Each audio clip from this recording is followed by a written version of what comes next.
For some background context, this was back in the 90s, when our only option was a landline phone, and we only had dial-up internet.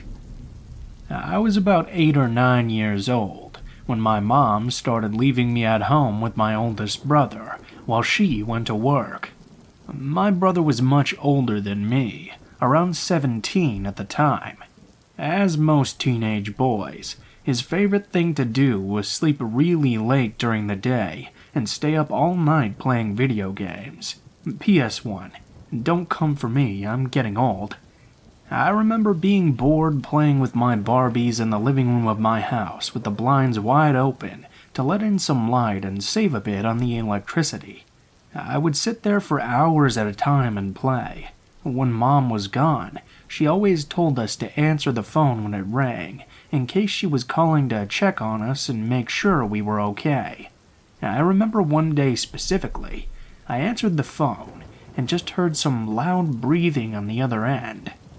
I kept on saying hello, but no one would reply, so eventually I hung up. This went on daily for about 2 months. It was always in the morning time when my brother was fast asleep.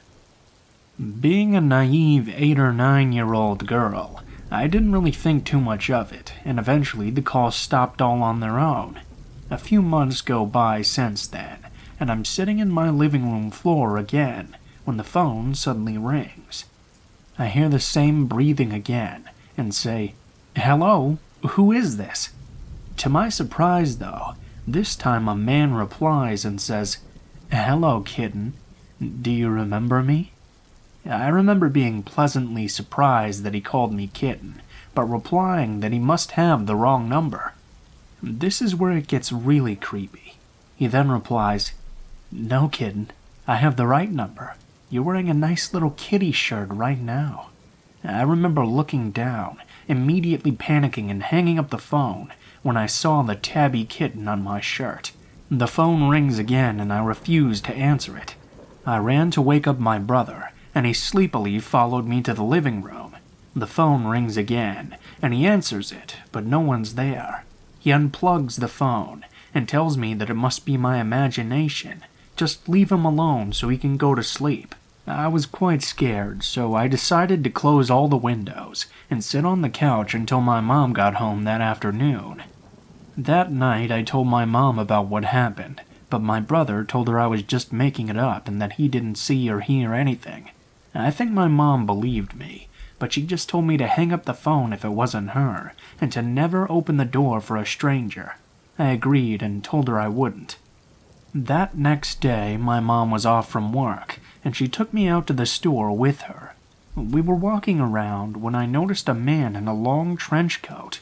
I thought the coat was weird, but I didn't really have any other thoughts about him. We then ran into one of my mom's friends who has a daughter my age. My mom and her friend were chatting away, and my friend and I were standing a few feet from them, messing around with some birthday cards. We went around to the other side of the cards to look, just out of sight of our moms. Suddenly, the man with the trench coat was right near us, looking at the same cards too. He picked up a card and turned to me and my friend and said, "Hello." Being polite, we responded back. He then started picking up random cards, saying that he was trying to get his daughter something and asking us what we liked. My friend pointed to a random card. He smiled and said that was nice. He picked up another card and showed it to us. The card had kittens all over it. He looks directly at me and says, "I'm sure you like kittens, don't you?" I didn't really know how to respond, and I remember feeling extremely nervous. He smiled when he saw me getting anxious and said, "Kittens and Barbies." This kicked my fight or flight into action at the young age of 9. I nervously laughed and said we had to go back to our moms right now. The man then reached out and grabbed a hold of my arm. My friend took off running around the corner to get my mom. At this point, the man tried to pull me to the front of the store, but I kicked him as hard as I could. I kicked him so hard I went flying out of his grip. He then got up and ran out the door at about the same time that my mom made it over to me. The police were called, and a report was filed. To my knowledge, though, they never found the man. My mom was extremely paranoid after hearing the link between the phone calls and the incident. She found a new house in the city right over from us right away, not even a month later. Thankfully, that was the last time I ever heard from him.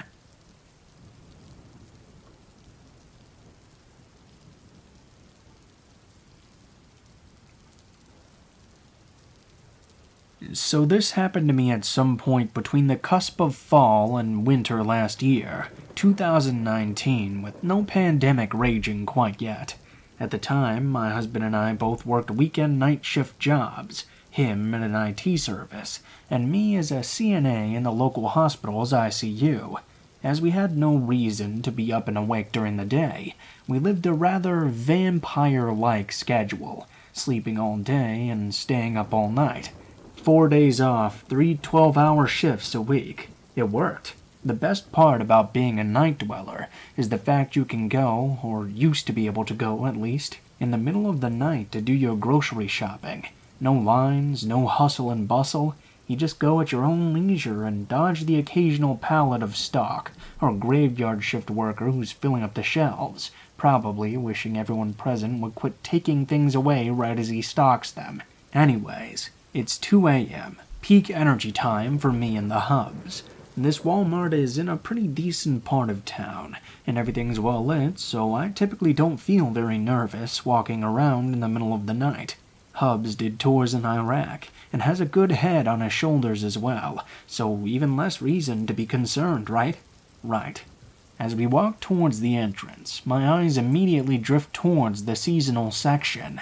I have ADD and am a pain to shop with according to the hubs, as I tend to wander off whenever something neat catches my attention. Well, unbeknownst to me, Hubs notices a small gaggle of young adults behaving rather immaturely, i.e. riding around in the electric handicap carts, intentionally smashing into displays and just causing some general havoc. Oblivious to this all, I'm still wandering around while he patiently follows after, filling our cart here and there along the way. He sees these kids causing more trouble near the back of the store in the food, almost shoes section, but once again my attention was on more important things, like looking at blind bag toys I have absolutely no need for. We make it to the end of our shopping journey, and head towards the self-checkout since they don't bother staffing the actual lanes in the middle of the night. While he scans and bags, I excuse myself to use the restroom and go after a couple of Pokemon on my Pokemon Go game. I dilly-dally long enough that he's checked out and back at the car by the time I come out, so I make my way over to the compact SUV/modern-day station wagon we own, where he's busy loading the groceries into the trunk. Hubs is very particular about how things are packed, which is fine by me, so we have a system. He loads, and I return the cart to the cart holder thing. While I wait for him to finish loading, I suddenly hear a bunch of snickering and laughter coming from the car to the right of ours. I wasn't aware at the time, but these kid adults had been sitting in their car the entire time he was unloading our spoils of war into the trunk, mocking and jeering at him for basic things, like what he's wearing on his shirt and other trivial stuff like that. Once I got there, however, all focus turned towards me. It took me a second to realize that they were actually addressing us, but soon I could make out what they were saying. They were laughing at my husband, asking him if he was actually a whale like me. Now, I'm no string bean by a long shot. I have some decent curves going on, so they honed in on my size and appearance, and encourage each other to keep throwing pot shots in our directions, at the fact we're together, anything they could think of to make fun of us with. Being the sensitive, self-conscious soul that I am, I could already feel my eyes start to water. I figured we would just finish what we were doing and leave them behind in their gloating and foolishness. But Hubs wasn't going to have any of it. It was one thing, according to him, for them to mock him, but when they tried being cruel about me, he'd hit his limit. He's truly a non-violent man, but he was so riled up by what they were saying that he balled up his fist, raised his voice, and told them to shut up, with a decent smack against their side window, which had rolled up upon his approach. My knight in shining armor coming to my defense. That action caused a series of quick, chaotic events.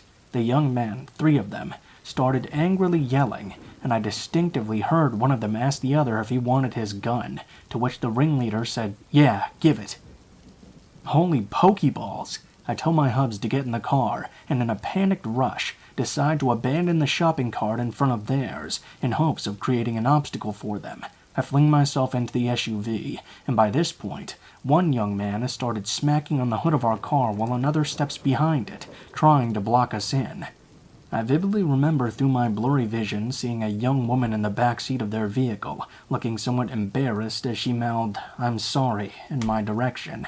No time to think about that, though. Not with the ringleader appearing from the car at any moment.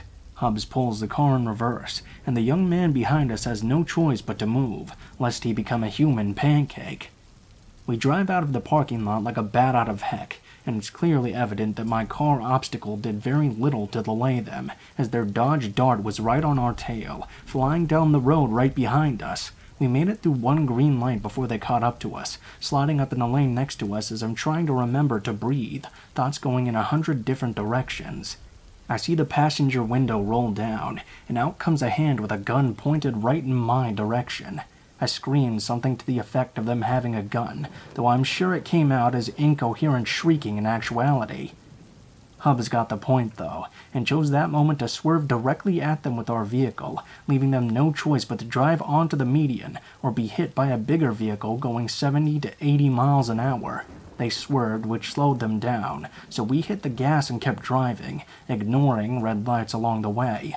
Finally pulling myself together, I dialed 911 on my cell phone, and since the police station wasn't exactly nearby, the operator arranged to have some cops meet us at a local church, only a mile or two from where we currently were. Hubs keeps driving forward, car still hot on our heels. He somehow managed to swerve a turn in the middle of an intersection while making it look like we'd intended to go forward. The other car flies on while we tail it to the cops at the church. They took down our statements and sent a few cars out to try and find them. I was completely useless when it comes to details, but Hubs came through to save the day and could tell them the make, model, and color of the car, and describe details about the individuals as well. All I could remember in my mind was the face of that girl who mouthed the "I'm sorry," and lo and behold, I kid you not, one of the officers took us to his car, flipped through his fancy police computers, and on the screen pops up the image of the same girl I'd seen in the parking lot. Another click and the same young men, save for one, were put on the screen. Apparently these upstanding citizens had been confronted by the police department only nights prior. I wish I could remember the charges, but my mind was overwhelmed by that point. Most of the details are a blur, like my mind intentionally tried to redact things or something. Anyways, needless to say, I developed genuine anxiety about going to Walmart in the middle of the night after that point. Thankfully, we both transitioned into daytime jobs since then, so we share the pain of daywalkers' normal grocery store woes these days.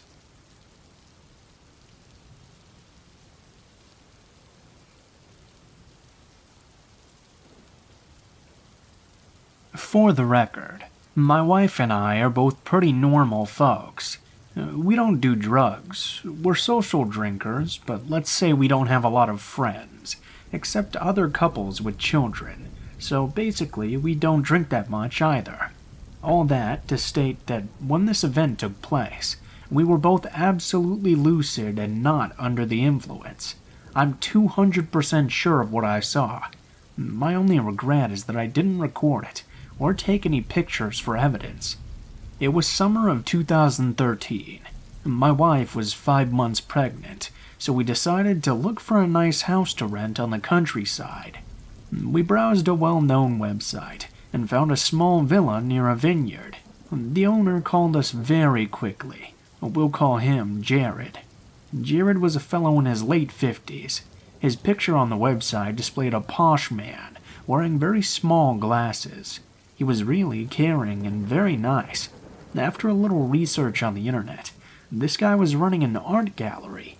He told us that he wouldn't be there personally to give us the key, but that a colleague would welcome us. The day we arrived, a Slavic woman in her 40s was there. She gave us the keys, jumped in her black sports car, and left right away. It only took about 5 minutes. The house was very beautiful. We were so excited to have so much room just for us. 15 minutes after the check-in, we were both having a little drink by the swimming pool. Something felt weird about the inside of the house, though. It had clearly been furbished by a home staging designer, as everything was perfect and new. Somehow the frames had generic pictures inside, like stock pictures. The poses seemed too unnatural, and you couldn't recognize one person from any one picture to another. My wife decided to store our empty luggage on top of a big cupboard. She clumsily hit a little box, though, and made it fall over to the floor. It contained 2 pencils and a keychain with 2 small keys. We put it back where it fell from and started to feel a bit hungry, so we went over to cook dinner. The weather was pretty lovely. On that very night, we stayed up on the roof and watched the sun set together. Then my wife felt exhausted and went to bed. I was out reading on the roof when my eyes got stuck onto a small staircase behind the pool house. I tried not to pay attention, but I got so curious that I just ended up heading right for that staircase. The stairs were made of steel and led down to a little cellar. It was a dusty and quite smelly corridor with a solid oak door at the end of it. The door was closed by 2 padlocks. I realized I wasn't minding my own business, so I headed back upstairs. An hour later, though, I was still thinking about that door and what was behind it. I suddenly remembered the keychain with the 2 small keys. Now it seemed so obvious. I couldn't help it. I went back there to try out the keys. Once in front of that door, I was now sure the key would match. The padlocks gave in about 2 seconds. When I opened up the door, a strong smell hit me, like mold mixed with various chemicals. It was pretty clear that I had just entered a photo lab. On a shelf, hundreds of pictures, going from nudes to hardcore pornography. On 5 of them, I positively recognized Gerald with a black woman. She was attached by a rope to the wrists. Utterly shocked, I found 2 plastic boxes, each full with photographs of teen pornography. By the writings on the pictures, it went all the way from 2004 to the present day. Near the Red Room, I found even more pictures of very violent bondage scenes. The women all had bruises and cuts all over their bodies. There were also old cameras and about a dozen tapes, but my heart was already on the brink of explosion, so I didn't have the courage to watch any of them. I closed the door and sat by the pool for 45 minutes. I needed to put myself back together and decide what I needed to do. I showed the pictures to my wife, and we left the house that very night. We called the cops on our way home, and they told us they'd keep us informed. But of course, they never did. 1 week later, I had a new message on my answer phone. It was Gerald. He apologized to us, stating that everything I saw in those pictures was staged. He insisted he worked for magazines, and sometimes they ordered some shocking pictures. I never believed an inch of what he said, though, and neither did my wife. I tried to call him back to tell him that he had to refund us, as the website asked him to do, but he never answered. I tried calling him once again 3 weeks later to ask him to refund again, but instead this time a grocery store picked up. After that I tried to look him up, but there was absolutely no trace of that man anywhere on the internet. To this day, we don't know for sure. Still, every now and then, we bring it up knowing we'll never have an answer.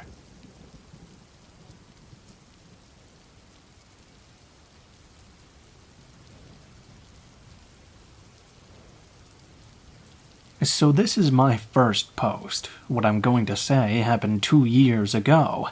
I was only 10 at the time. Just so you know, English isn't my native, so feel free to correct me if I make any mistakes. Even my parents don't know about what happened, but hanging here and reading other people's stories has made me feel the urge to share mine as well. For context, we, my mother, father, little sis, and me, were in China, in a very luxurious hotel organized like this. The entrance is a building itself, from which you had to take an elevator to access a big park. From this park, you have to walk 3 or 4 minutes to arrive in front of a 30-floor building. It's designed to contain one really big suite per floor. So when taking the lift, you scan your card and it will automatically bring you to the floor associated with it. So the third day of our trip, my parents decided to go on a date together, leaving me and my sister alone in the suite. They left some cash so we could order some takeaway food. Chinese people love these. So I ordered some noodles and waited. When somebody finally called to say it was all good, I went to search for the food. That's when I did the first big mistake. I forgot to close the front door, thinking nobody would come here and I wouldn't be able to open it, since I'd have a lot of things in my hands. I called the lift and waited way too long. When it finally arrived, there was somebody in it. I politely waved and said, "Hello," but he didn't answer. He was wearing a red sweatshirt and Adidas. I pushed the 0 button and the man headed out. The doors were closed when I finally realized my second big mistake. Why the hell did he just leave from the elevator? He shouldn't be there, since there wasn't any other room except my family's. That's when I started to panic. I tried to stop the lift, but it wouldn't stop no matter what I did. So as soon as I arrived on the ground floor, I immediately went back to my room's floor. The front door was swung wide open, and the absence of noise made me feel uncomfortable, assuming my sister had either been caught or was in hiding. I went for the second option because the man was taller than me, 1.90 meters for him, and 1.40 for me, which meant that his footsteps must have sounded heavier than mine on the ground. I believed in my sister's intelligence to figure that out. I finally found her behind one of the sofas, crying by herself. She told me that the man was still there, searching through the luggage for valuable items. We played an intense game of hide-and-seek with him. The room was real big, for almost 30 minutes, and I finally went to my room. I noticed my Nintendo Switch had been swiped, by the way. I called the reception to send security personnel to arrest that man. Everything went pretty smoothly. He turned out to be the son of an inhabitant here. Afterwards it seemed logical, because either way, how could he have come into the residence building without a card? Cruelly lacking of money. One creepy thing, though. He had a knife on him coming from the kitchen of our suite, showing that he didn't just want to steal some goods.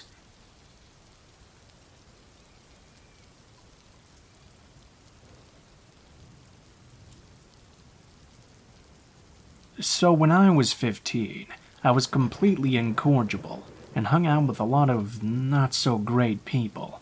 My main friend group hung out at this house that we dubbed our house. Our house was technically a foreclosed property that had previously been owned by one of my friend's parents. The parents had moved out and left their 2 adult children, who were the siblings of my friend my age, living at that house.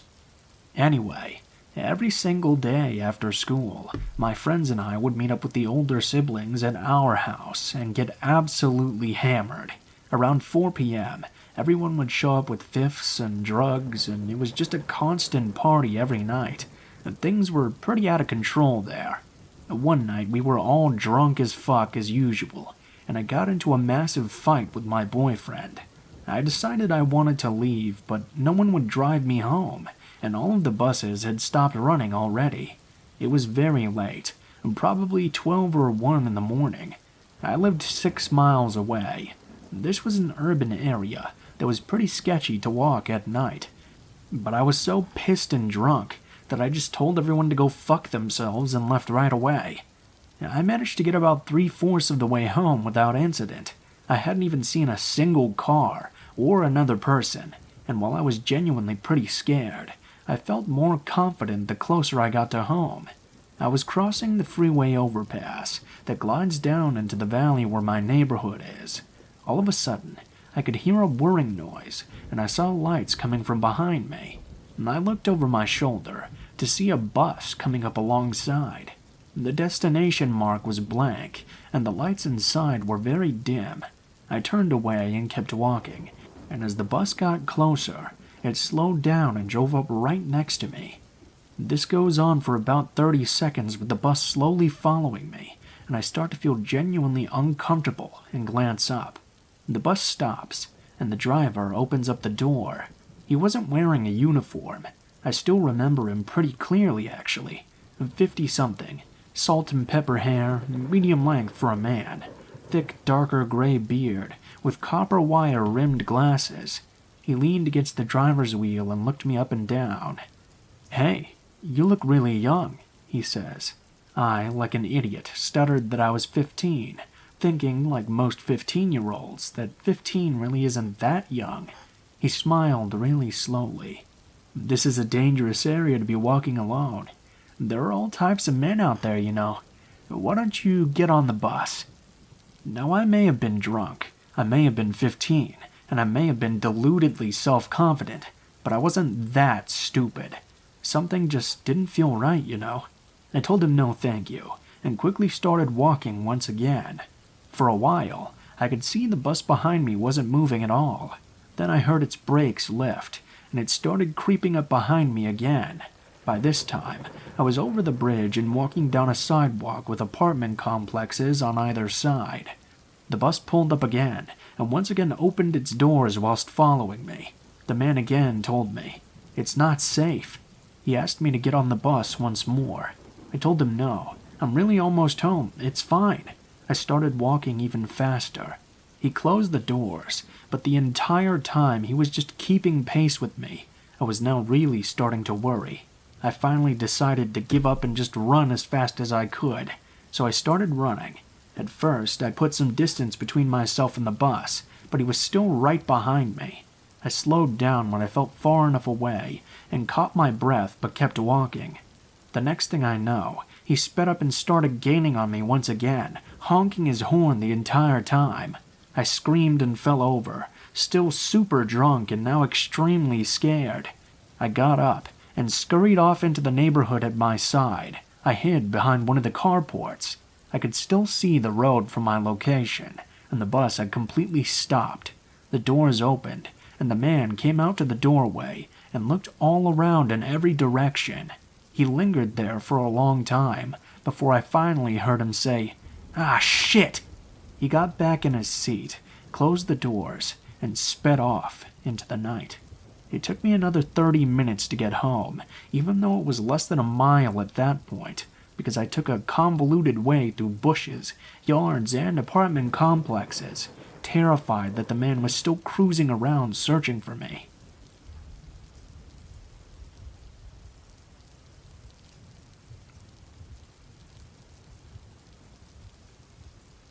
I've always been good friends with one of my cousins, Cole, who's the same age as I am. The two of us were not quite inseparable, but we always did get along very well together, and were often found together both in school, as we'd always wound up in the same class together throughout all of elementary school, and frequently outside of it. When we were 12 and in the 6th grade, I was hanging out with Cole on a Friday afternoon, around the later part of May, and we were pretty psyched at the start of the weekend. We'd wound up at his house since he didn't live too far from me, and at one point, my mom called to say that our grandpa was in the hospital. While the issue with our grandpa wasn't expected to be life-threatening, he was being kept at the hospital overnight for observation, and both my parents and Cole's were planning on staying with him and Grandma at the hospital. I was told that I was given the okay to stay at Cole's house for the night, with Cole's 15-year-old brother Hunter being in charge while our parents were out. This was fine by us. I got along pretty well with Hunter as well. He was never the bossy older brother or cousin that some of my other friends said they'd had to put up with. We ordered out for pizza and enjoyed goofing off as boys that age tend to do. Around 9 p.m. or so, there was a knock at the door, and Cole went to answer it. I was a bit curious as to who it could be at that time of night, and so I watched from a ways back. At the door were two older men.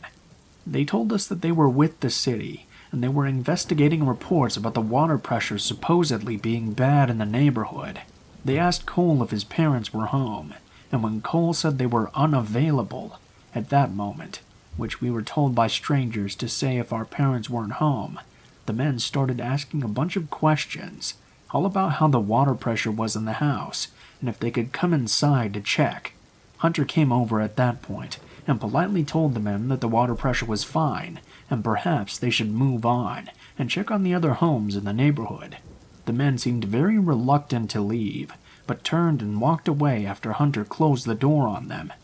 After the door was completely shut, we looked at each other and all shrugged, but didn't think too much of it after that, and went right back to goofing off. Eventually, we decided to head to bed, and Cole and Hunter shared a bedroom, and we all agreed that I'd sleep in there with them, rather than me hitting the sack on the couch or something like that, so that we could talk while we fell asleep. Hunter grabbed a sleeping bag out of their camping supplies for me. When we got into their bedroom, they stripped down into their briefs, and I remember Cole had mentioned to me once a while back that they had started sleeping in just their underwear.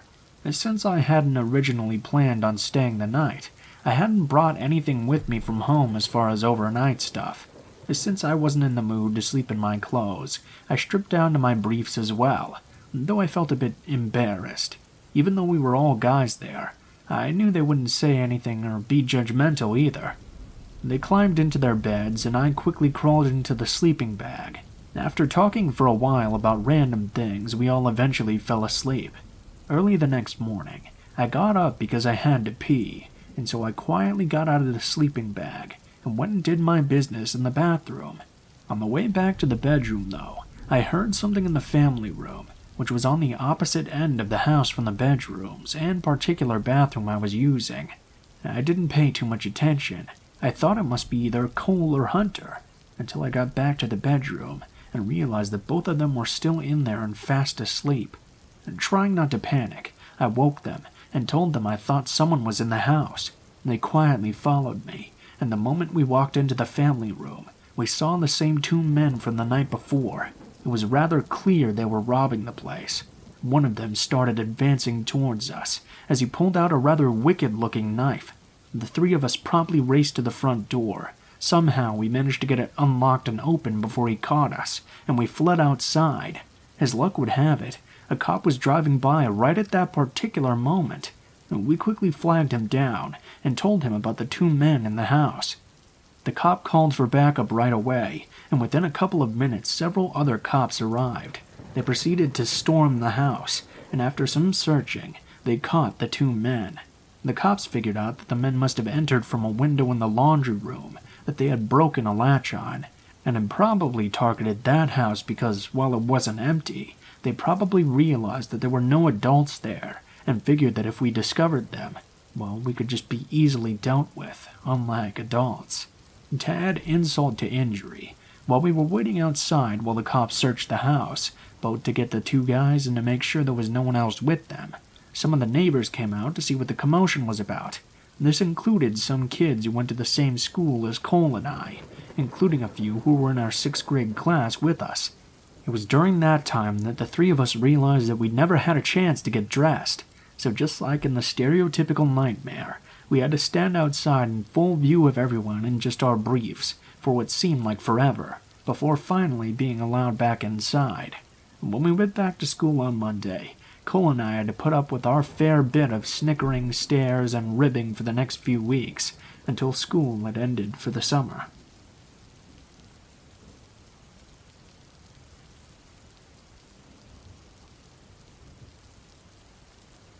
I had blocked this story from my memory until my girlfriend reminded me of it a couple of days ago. I started dating my girlfriend at the end of my senior year, and before we started dating, I used multiple dating apps. In many of my dating app profiles, I had my Snapchat listed so that people could add me. This is important, by the way. Well, nothing led to anything with the dating apps. I'd talk to people for a bit, and eventually the conversation would just die out. When I began dating my girlfriend, I deleted the apps, but I forgot that I'd never deleted my account, meaning that people could still see my profile and my Snapchat with it. I began to realize this after a few people would add me, but it didn't go anywhere because I'd tell them I had a girlfriend. As you could imagine, they end the conversation right there. But there was this one guy that added me, let's call him Adam, that asked me if I was available. Being straight, I was used to guys adding me, so I gave him the usual response. Sorry, I'm straight and I have a girlfriend. I expected him to leave me alone, but he didn't. At first, the messages were completely normal. Hey, how was your day? What did you do today? Simple stuff like that. Being the naive, nice guy I am, I responded because I thought this person just wanted to be friends, and having a gay friend was A-okay with me. But then the messages began to get progressively more creepy. He would start asking questions about my girlfriend, and not basic questions. Questions like, do you guys have sex a lot? Does she think you're good in bed? I simply responded with, those are kind of personal questions, and I don't feel like it's right for me to share my dating business. Adam would always apologize profusely and then not talk to me for a few days. Then he would hit me up again and ask creepy questions once more. I eventually figured I should probably tell my girlfriend about the situation. And for those who don't know, my girlfriend is super sweet, but she's very aggressively protective over me. So she adds this guy and basically tells him he needs to leave me alone. Unfortunately, this enraged Adam, who responded with saying, I need to dump this bitch now because she's a cunt. Naturally, I defended my girlfriend and blocked Adam immediately. Everything was cool for about a week, until another account added me. The guy's name was Tyler, and he was super chill.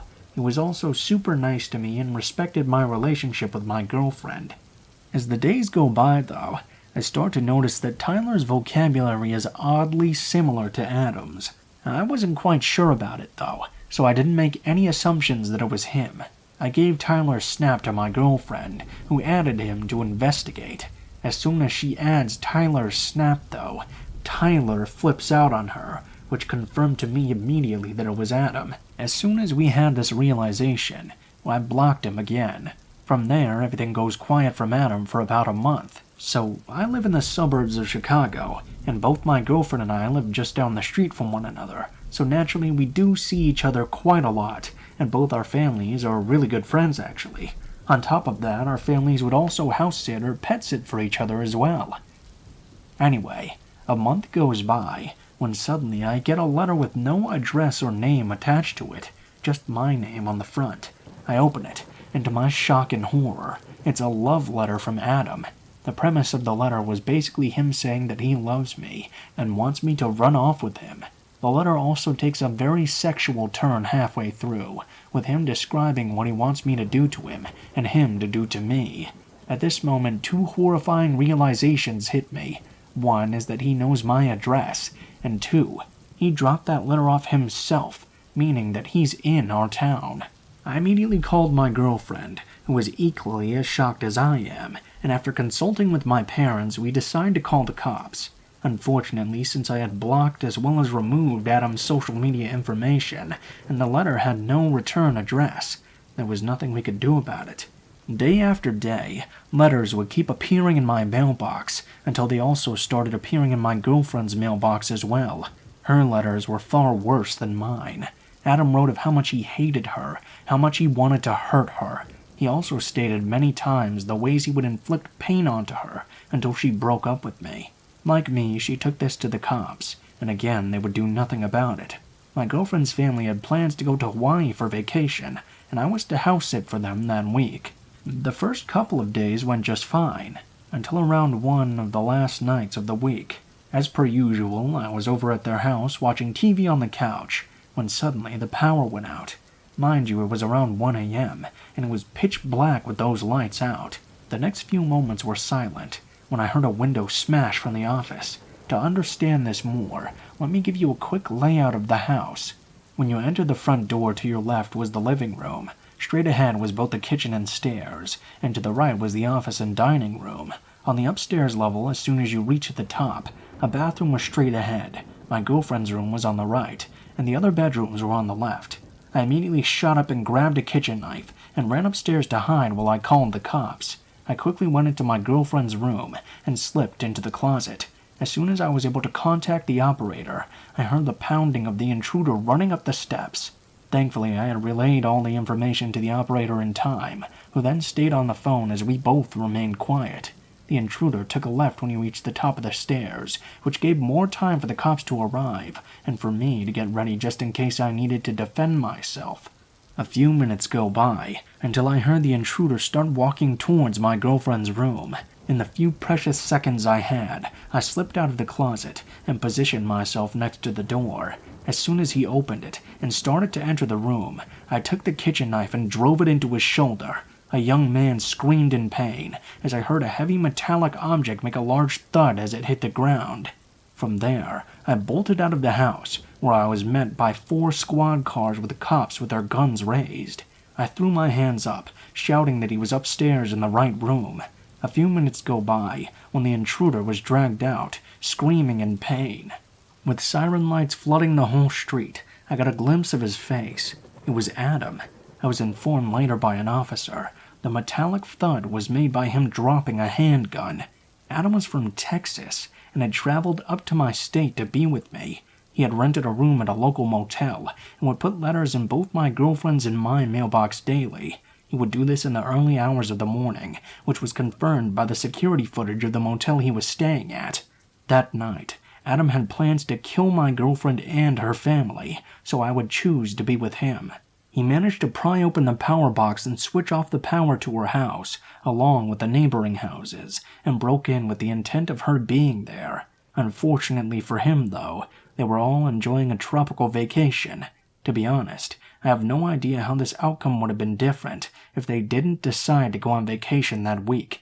I'm grateful that I still have my girlfriend, and that her family is still alive as well.